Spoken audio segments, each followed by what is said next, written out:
ಧರ್ಮಸ್ಥಳದ ಬುರುಡೆ ಪ್ರಕರಣ SIT investigation ಇದೇ ವಿಚಾರಕ್ಕೆ ಸಂಬಂಧಪಟ್ಟಂತೆ ಗೃಹ ಸಚಿವ ಜಿ ಪರಮೇಶ್ವರ್ ಅವರು ಮಾತನಾಡಿದ್ದಾರೆ. ಧರ್ಮಸ್ಥಳದ ಪ್ರಕರಣದಲ್ಲಿ ಎಸ್ಐಟಿ ವರದಿ ಸಲ್ಲಿಕೆ ಮಾಡೋ ವಿಚಾರ ಬೆಂಗಳೂರಿನಲ್ಲಿ ಗೃಹ ಸಚಿವ ಜಿ ಪರಮೇಶ್ವರ್ ಅವರು ಮಾತನಾಡಿದ್ದಾರೆ.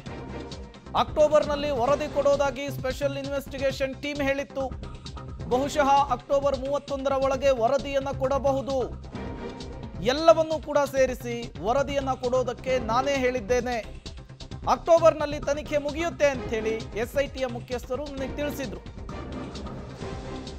ಕೆಮಿಕಲ್ ಅನಾಲಿಸಿಸ್ ಮಾಡಿ ವರದಿಯನ್ನು ಕೊಡೋದಾಗಿ ಹೇಳಿದ್ದಾರೆ.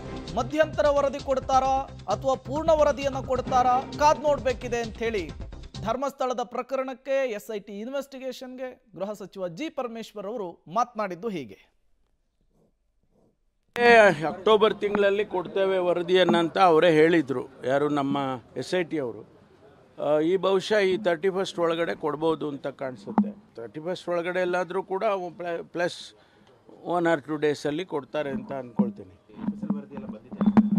ಅದೇ ಎಲ್ಲ ಕಾಂಪ್ರಹೆನ್ಸಿವ್ ಆಗಿ ರಿಪೋರ್ಟ್ ಮಾಡಬೇಕು ಅಂತ ಹೇಳಿದ್ದೇವೆ ಅವ್ರಿಗೆ. ಫೈನಲ್ ಅಂತಿಮವಾಗಿ ವರದಿಯನ್ನು ಕೊಡಬೇಕು ಅಂತ ಹೇಳಿದ್ದೇವೆ. ಅದನ್ನು ಬಹುಶಃ ಅವರೇ ಹೇಳಿದಾಗೆ ಅಕ್ಟೋಬರಲ್ಲಿ ಕೊಡ್ತೀವಿ ಅಂತ ಹೇಳಿದರು ಅವರು. ಅಕ್ಟೋಬರ್ ತಿಂಗಳಲ್ಲಿ ಮುಗಿಯುತ್ತೆ ನಮ್ಮದು ಕೆಲಸ ಎಲ್ಲ ಅಂತ. ಬಹುಶಃ ಅವರು FSL ರಿಪೋರ್ಟ್ಸು ಮತ್ತು ಬೇರೆ ಬೇರೆ ಅನಾಲಿಸಿಸ್ ಏನೇನು ಮಾಡಬೇಕಿತ್ತು, ಕೆಮಿಕಲ್ ಅನಾಲಿಸಿಸು ಅದೆಲ್ಲ ಮಾಡಿಕೊಂಡು ಅವರು ಕೊಡ್ತೀವಿ ಅಂತ ಹೇಳಿದರು. ಯಾಕೆಂದರೆ ಆ ಬೋನ್ ತೆಗ್ದ್ರಲ್ಲ, ಅದೆಲ್ಲ ಅನಾಲಿಸಿಸ್ ಮಾಡಬೇಕಲ್ಲ, ಕೆಮಿಕಲ್ ಅನಾಲಿಸಿಸ್ ಮಾಡಿ ಕನ್ಕ್ಲೂಡ್ ಮಾಡಬೇಕು. ಅದನ್ನೆಲ್ಲ ಮಾಡಿ ಕೊಡ್ತೇವೆ ಅಂತ ಹೇಳಿದ್ದಾರೆ. ಬಹುಶಃ ಈ ತಿಂಗಳ ಕೊನೆಯಲ್ಲಿ ಕೊಡ್ಬೋದು.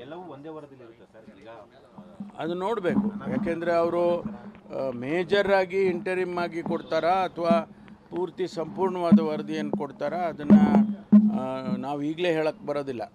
ಅಲ್ಲ, ಅವ್ರು ಮೊದಲೇ